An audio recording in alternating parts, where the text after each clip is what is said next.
বিশ্বের সেরা হওয়ার অনুভূতি মেলানো যায় না কোনো দামে। সোনালি ট্রফিটাই চুমু খাওয়ার মুহূর্ত টাকার অঙ্কে ফেলা যায় না। তবে যখন ফুটবলের সবচেয়ে বড় আসর বিশ্বকাপ নিয়ে কথা হচ্ছে, সেখানে থাকবে চোখ কপালে তোলার মতো বড় অর্থ পুরস্কার, সেটাই তো স্বাভাবিক। এবারের বিশ্বকাপে ইতিহাস সর্বোচ্চ অঙ্কের প্রাইজ মানি ঘোষণা করা হয়েছিল। ফাইনালের আগেই সেসব নিয়ে কয়েক দফা আলোচনা হয়ে গেছে। বিশ্বকাপের দলগুলোর জন্য মোট প্রাইজ মানি রাখা হয়েছিল 87,10,00,000 বাংলাদেশি মুদ্রায়, যা প্রায় 10,724 কোটি টাকা। গত আসরের তুলনায় প্রায় 50% বেশি এবারের প্রাইজ মানির অঙ্ক। সেখানে আর্থিকভাবে সবচেয়ে লাভবান দল চ্যাম্পিয়ন স্পেন। তারা পাবে মোট $5 কোটি বাংলাদেশি মুদ্রায়, যা 615 কোটি টাকা।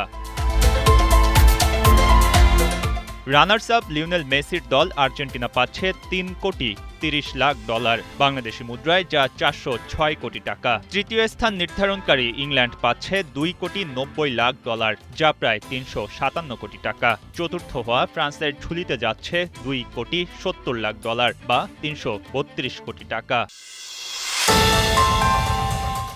সেমিফাইনালের হিসাবটা বাদ দিয়ে এবার কোয়ার্টার ফাইনালের খেলা দলগুলোর হিসাবটা দেখুন। সেরা 8 থেকে বাদ পড়া 4 দল পাচ্ছে $1,90,00,000 বা 233 কোটি টাকা।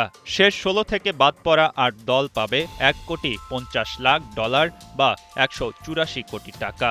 রাউন্ড অফ 32 থেকে বাদ পড়া 16টি দল পাচ্ছে $1,10,00,000 বা 135 কোটি টাকা।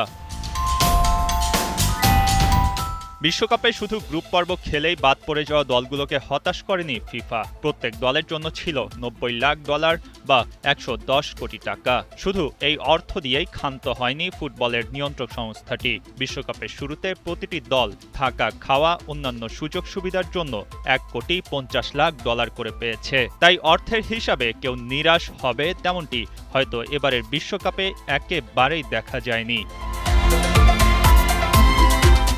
দিন শেষে অবশ্য ওই সোনালি ট্রফিটাই সব। পুরস্কারের অর্থ মানুষ মনে রাখে না, মনে রাখে চ্যাম্পিয়নদের। সেই চ্যাম্পিয়ন টিমের খাতায় নাম তুলল স্পেন দ্বিতীয়বারের মতো। স্প্যানিশদের জন্য এক ঐতিহাসিক মুহূর্ত। আর ডিফেন্ডিং চ্যাম্পিয়ন থেকে মুছে গেল আর্জেন্টিনার নাম। আবারও 4 বছরের অপেক্ষা। দলগুলো ফিরবে নতুন সব পরিকল্পনায়, নতুন সেনানীদের নিয়ে। মঈন হাসান, ৭১।